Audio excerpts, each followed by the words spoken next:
I'm pretty sure the only people that view this as a rivalry is all of you. WNBA just announced its first ever Rivals Week for the February 2025 season, mimicking the NBA's concept of showcasing marquee rivalries for ratings. So now, they're not just taking their cash, they're also taking their ideas. Everyone loves a good rivalry, so this should be a slam dunk, right?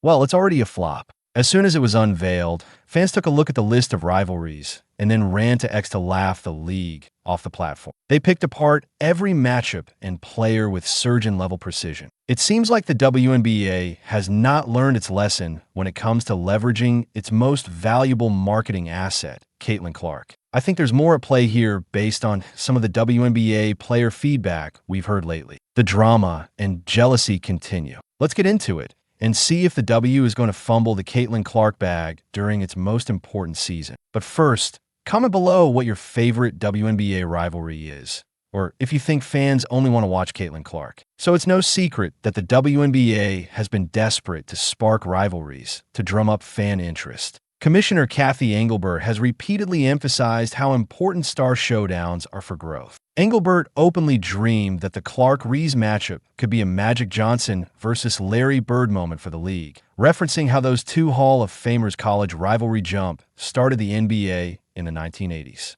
The idea was clear. Two charismatic and competitive college players could captivate the nation and put the WNBA on the map in a new way. Well, she was half right. Caitlin Clark went on an absolute tear after last year's Olympic break, averaging around 23 points per game during that time frame and winning Rookie of the Year, and doing it all in dramatic fashion. She led the Fever to the playoffs for the first time since February 2016 and drew millions of new viewers in the process. And while Angel Reese lit it up on social media and racked up brand partnerships and attracted new fans, she didn't have the same impact on the court. She averaged a double-double, which is great and all, but was dogged by poor scoring efficiency, especially from within 5 feet, where she was among the worst in the league. And then there were the what I'll call outtakes. Caitlin was being compared to Steph Curry, while Angel was being compared to Dennis Rodman. Don't get me wrong.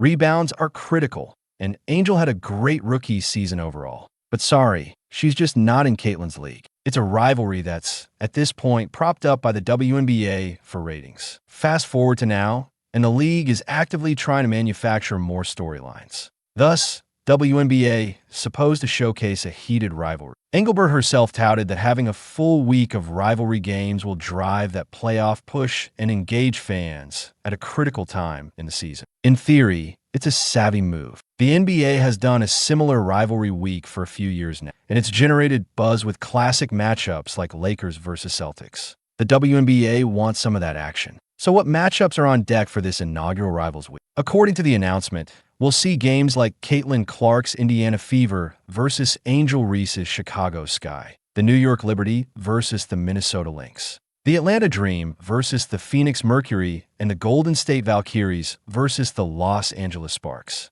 So how did fans react? Well, it was brutal. The moment the WNBA announced Rivals Week, social media filled up with jokes and jabs about how fake it felt. The most common criticism?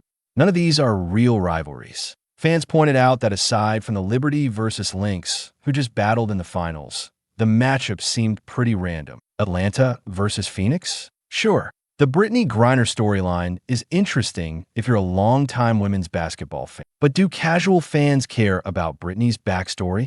And the loudest eye roll of all was reserved for the inclusion of the Golden State Valkyries, the expansion team. As one sarcastic comment put it, how can an expansion squad have a rival already? The league touting a newest rivalry in California between the Valkyries and Sparks was met with open mockery. It's obvious that the only thing linking those teams is geography, and that's all. Fans on Reddit and X essentially called the WNBA out for trying too hard. It felt like the league was slapping a rivalry sticker on any matchup they wanted to promote. The Chicago versus Indiana pairing especially drew jurors. People know the only reason it's being labeled a rivalry is the Clark versus Reese angle. Otherwise, the Sky and Fever have no notable rivalry to speak of.